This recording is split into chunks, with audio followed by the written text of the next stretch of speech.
We begin this news hour in Taiwan, where US House Speaker Nancy Pelosi has ended her controversial visit to Taiwan. America's third most powerful politician was there for less than a day, stressing Washington's support for the self-ruled territory.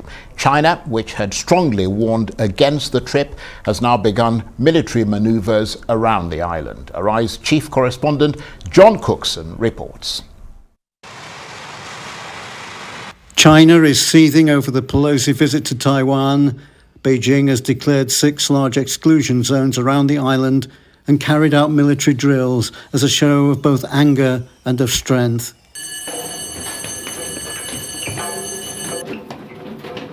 Beijing did the same in 1996 in a previous crisis, but then the exclusion zones were all well outside Taiwan's 12-mile limit, but not this time. So there's concern America may move its navy into the region, potentially sparking a much greater military crisis. At a Beijing press conference today, Hua Chunying, a Chinese foreign ministry spokesperson, defended China's reaction. 中国军队在中国台湾岛附近海域开展军事训演。 She said military exercises near China's Taiwan are a necessary and just measure to resolutely protect national sovereignty and territorial integrity, she said. Pelosi has now left Taiwan for the next leg of a Far East tour, but before she departed, she was awarded one of Taiwan's highest honors, the Order of the Propitious Clouds by the country's president. And she had a defiant message for the Chinese leadership, which has vowed to retake Taiwan. I just hope that it's really clear that while China has stood in the way of Taiwan participating and going to certain meetings, that they understand that they will not stand in the way of people coming to Taiwan. It's a show of friendship, of support, but also a source of learning about how we can work together better in collaboration.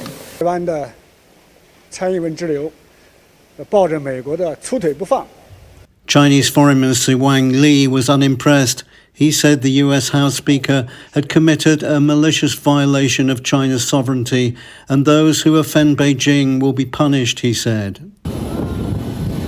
Pelosi is in the twilight of her career, and she may have burnished her political legacy by promoting freedom and democracy in Taiwan. But as her plane departed, she's also left relations between Washington and Beijing at an all-time low and massively increased tensions in the Far East. John Cookson, Arise News. And John Cookson joins me now for more on this. And you mentioned in your package, John, at the very end, increasing tensions. People might look at these Chinese military exercises and think, so what if China is having military exercises? But these are huge fire war games which effectively encircle Taiwan, don't they? Yes, they do, Charles. Hi, good to see you. Well, look, Taiwan is pretty much surrounded militarily tonight with these 6 large exclusion zones around the island. And crucially, as I mentioned in my report, in a previous crisis back in 1996, the exclusion zones didn't cover territorial waters, Taiwanese territorial waters, but 3 of these, Charles, do encroach on the territorial waters of Taiwan, which means, and there could be live fire exercises, the Chinese say that's going to happen. It may well be that people on the Taiwanese island can hear the booms and the bangs at sea. It's very, the psychological impact of that is huge. I think we can look at a map of that and you can see just where those exclusion zones are, and so close to Taiwan. Of course, the other thing tonight is that there's an increased trade embargo between China and Taiwan, instituted by Beijing, and also Taiwan under cyber attack tonight. No one's quite sure where this is coming from. So Taiwan in a very bad place tonight, Charles, surrounded by these so-called military exercises that have been planned for a while, but have been increased in their sophistication since and because of the Pelosi visit. Also, some experts are saying, well, if China wanted to invade Taiwan, are they practicing the precursors for that? And certainly the exclusion zones can impose a trade embargo surrounding Taiwan, and indeed foreign ships, third country ships, have been told to stay out.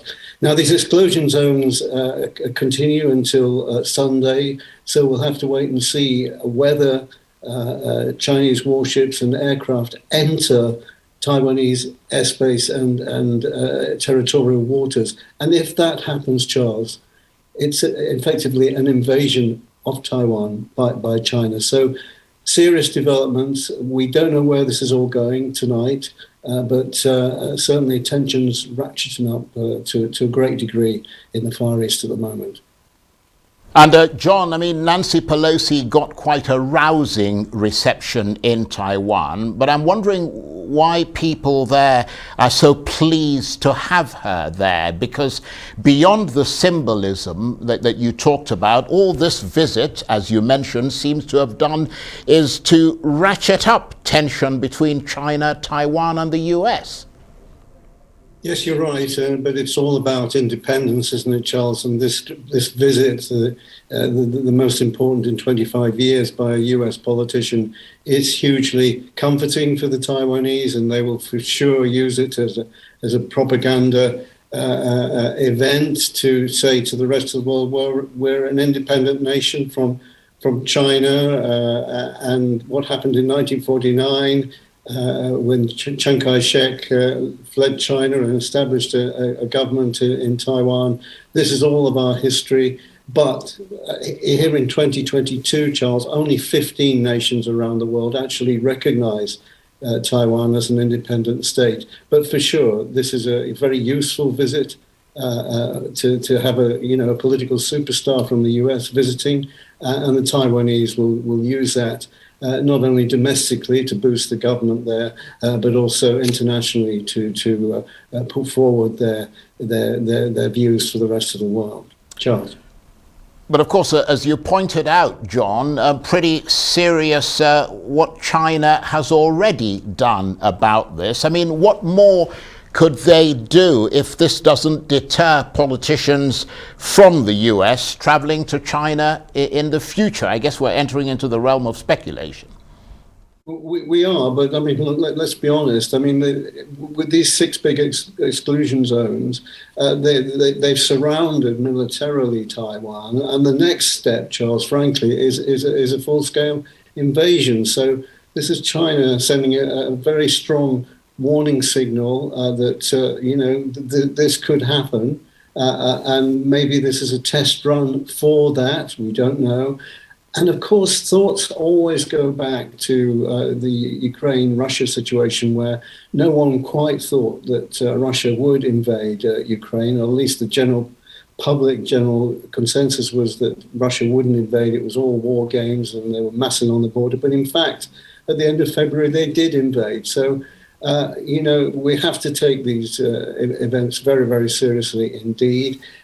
And the full impact of the Pelosi visit really hasn't played out yet. We're in this period of war games by the Chinese for the next 4 days until Sunday, and we just have to wait and see what happens. Now, just interestingly, back in 1996, when we had a similar crisis, Bill Clinton was president then, and he ordered the U.S. Navy to move towards Taiwan, and in fact the crisis went away after that. China backed off, but militarily the world is totally different now. We have China, a superpower with an incredible military, and Biden does have the USS Ronald Reagan aircraft carrier group off the Philippines at the moment, and it'll be interesting to see whether there's any movement by that battle group in the next coming hours and days.